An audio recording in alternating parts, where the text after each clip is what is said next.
बिस्मिल्लाहिर्रहमानिर्रहीम और अस्सलाम वालेकुम। थैंक यू स्पीकर साहब, आपने मौका दिया। 2026-27 का ये बजट 35,025 अरब का बजट पेश किया गया है सीएम साहब की तरफ से। ये इनका 13वां बजट था जो इन्होंने पेश करा है। इस 13 बजट में मैंने जो देखा है तकरीबन $100 बिलियन की अमाउंट है जो इन्होंने खर्च करी है इस सूबे में। अब मेरा सवाल है कि सिंध में क्या क्या इंप्रूवमेंट हुई है? क्या हमारी एजुकेशन इंप्रूव हुई है? नहीं हुई। क्या हमारा इंफ्रास्ट्रक्चर इंप्रूव हुआ है? नहीं हुआ। क्या हमें जॉब अपॉर्चुनिटीज क्रिएट करी हैं? नहीं करी। हेल्थ में कहीं ना कहीं बेहतर काम करा है। उसके लिए मिनिस्टर साहब को मैं हमेशा तारीफ करता हूं और करता रहूंगा जो अच्छा काम होगा। अब आ जाए सिंध में हमने बेहतर क्या करा है इन 13 बजट्स के दौरान। हमने जो लाखों में रिश्वत लेते थे वो करोड़ों में जा चुके हैं, जो करोड़ों में लेते थे वो अरबों में जा चुके हैं। 2 साल बजट की मैंने स्पीच करी लास्ट, सोचता रहा ये अरबों डॉलर या अरब रुपए ये जाते कहां हैं, खर्च कहां होते हैं। तो जो ये मेरी फाइंडिंग है, एक तो वो रिश्वतें जो काम के एवज हमसे मांगी जाती हैं, और एक वो रिश्वतें हैं या व्हाइट कॉलर स्कैम्स हैं जो हमारे साथ किए जाते हैं। उसे मैं कहता हूं रिवाइज एस्टिमेट्स। पहले बजट से कह रहा हूं रिवाइज एस्टिमेट्स। पहले यहां से शुरू करते हैं कि ऑडिटर जनरल की लास्ट रिपोर्ट 1836 अरब की उन्होंने इर्रेगुलरिटीज का बताया। मानता हूं वो सारी करप्शन नहीं होंगी, लेकिन इर्रेगुलरिटीज हैं, उसमें आपने रिकवरी करके देनी है। 56 अरब का टारगेट था, आपने 78 करोड़ की करके दिया आज तक, इसका कोई जवाब नहीं है। खैर, अब आ जाएं, एक इदारा है हमारा एंटी करप्शन। करप्शन को रोकेगा कौन? एंटी करप्शन रोकेगा।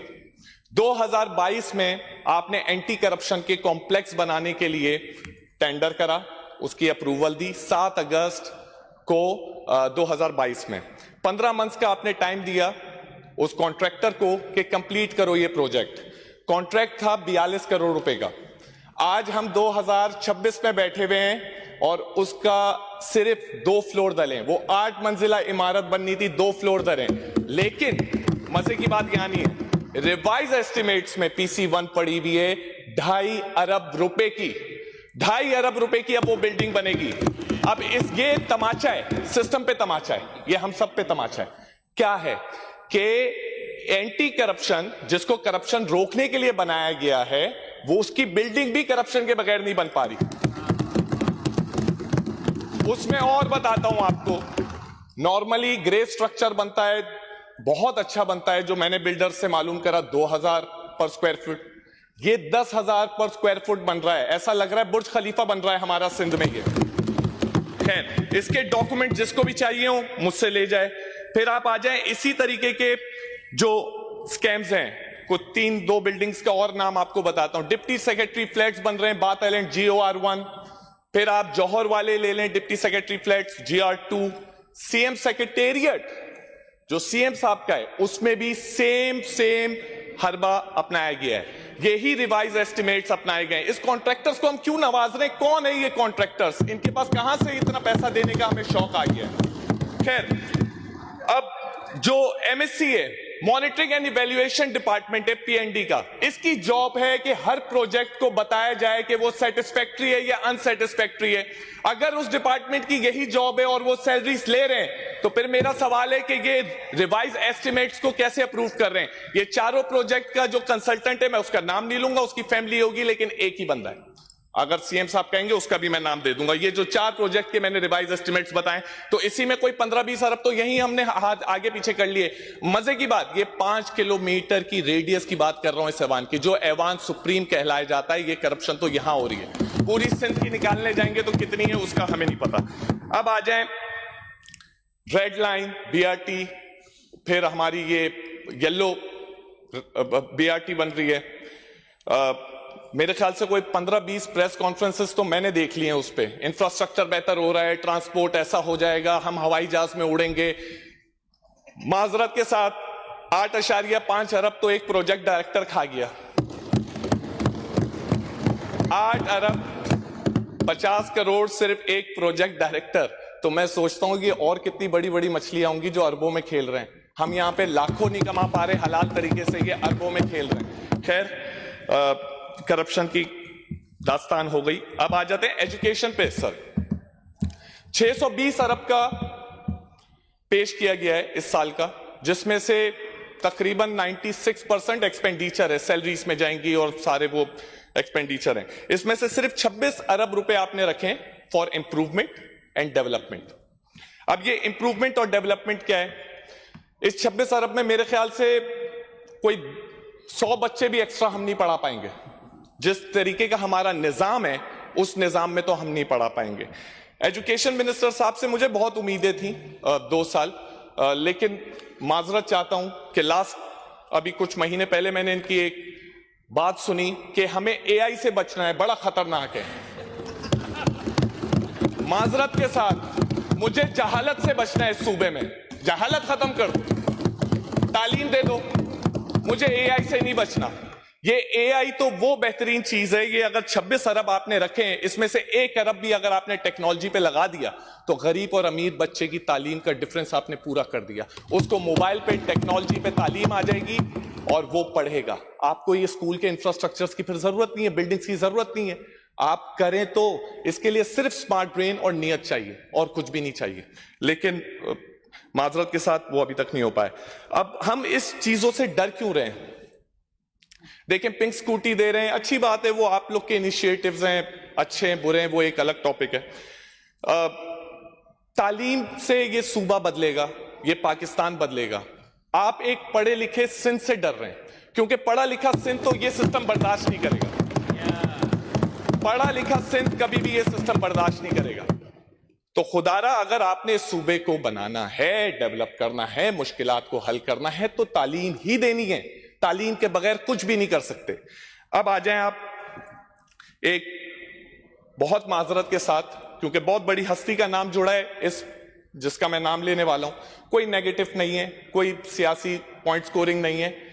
बेनजीर इनकम सपोर्ट प्रोग्राम के बारे में बात करने वाला हूं। देखें, 18 साल हो गए इसको हमने इंप्लीमेंट किया है स्पीकर साहब। क्वार्टरली कोई 15,000 18,000 दे रहे हैं हम, 5-6 हज़ार दे रहे होंगे महीने के। ये हम हैंड आउट करते हैं कैश, ठीक है। 18 साल इसको इंप्लीमेंट हो गए, लेकिन सवाल ये बनता है कि सिंध की पॉवर्टी का लेवल इंक्रीज हुआ है या डिक्रीज हुआ है? इसके बाद सिंध की पॉवर्टी का level according to the states increase हुआ है।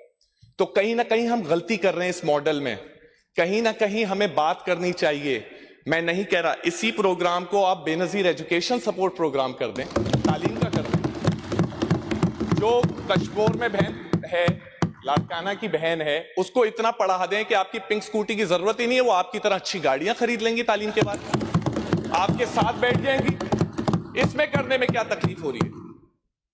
फिर हम एक मसला मुझे नहीं समझ आया, क्योंकि जब मैंने अब डॉलर्स में निकाली ये अमाउंट, 100 अरब डॉलर हमने खर्च कर दिए इतने टाइम में। IMF के 1-2 अरब डॉलर के लिए हमें उठक बैठक कराई जा रही होती है पूरे पाकिस्तान को, अवाम को, सियासतदानों को, सबको। मेरा सवाल है, इसके सलूशन क्या है? इसका सलूशन जो है इंडस्ट्रियलाइजेशन है। क्या ये अच्छा नहीं है कि बेनजीर इनकम सपोर्ट जैसा प्रोग्राम है वो अच्छा है, उसको मिनिमाइज करके 400 अरब हर साल, 1 साल सिंध को मिले, 1 साल KPK को मिले, 1 साल बलूचिस्तान को मिले, 1 साल पंजाब को मिले, और उस 400 अरब को बोला जाए कि आप इंडस्ट्रीज लगाएं, जॉब अपॉर्चुनिटीज भी क्रिएट होंगी, गुर्बत भी कम होगी, मुल्क भी तरक्की करेगा। लेकिन हम वो नहीं कर रहे। खैर, अब आ जाएं एक और सोल्यूशन पे। सिंध पे मैंने थोड़ी रिसर्च करी, थोड़ी स्टडी करी। इतने रिजर्व्स हैं हमारे पास, इतना रिच जमीनें हैं, ग्रेनाइट के सिर्फ रिजर्व 300 से 500 बिलियन डॉलर्स के पड़े हुए हैं। नगर पार्कर के रिजर्व्स हैं, उसमें यकीनन कुछ चैलेंजेस हैं, उसमें चैलेंजेस हैं, कोर्ट के ऑर्डर्स हैं, लेकिन उसको रिजॉल्व करना तो सर आपका काम है ना। आप उन लोगों को बैठाएंगे अपने पास और उनसे रिजॉल्व करेंगे कि इस सूबे को उस रिजर्व की अभी जरूरत है। सूबा बड़ा है, कोई इंडिविजुअल की ख्वाहिश बड़ी नहीं होती। पाकिस्तान बड़ा है, तो इसको देखें आप। अच्छा, इसी तरीके से ये सिर्फ मैंने ग्रेनाइट के रिजर्व्स की बात करी है, सिंध में और क्या क्या नहीं हो सकता। मैं इसी तरह बात कर सकता हूं, मोहतरमा बेनजीर भुट्टो ने सिंध कोस्टल का स्टार्ट किया था पाम ऑयल का, लेकिन वो बंद कर दिया गया है। उस पे इतना पोटेंशियल है कि उसी से एक मलेशिया मुल्क है जो पूरी उसकी जो इकोनॉमी है वो पाम ऑयल पे ही टिकी हुई है, हम क्यों नहीं कर सकते? क्या खराबी है, क्या मसला क्या है?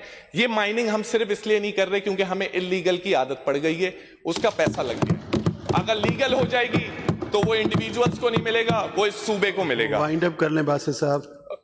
ठीक हो गया।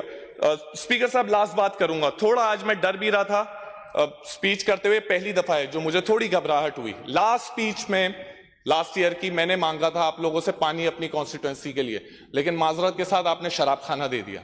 आप बड़े मेहरबान हैं।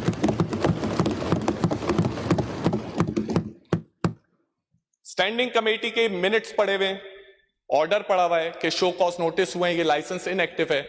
मस्जिद के थोड़ी दूरी पे आपने शराब खाना खोल के दे दिया न्यू कराची के अवाम को, बोला पानी नहीं पियो, अगर ये पीना है तो पी लेना।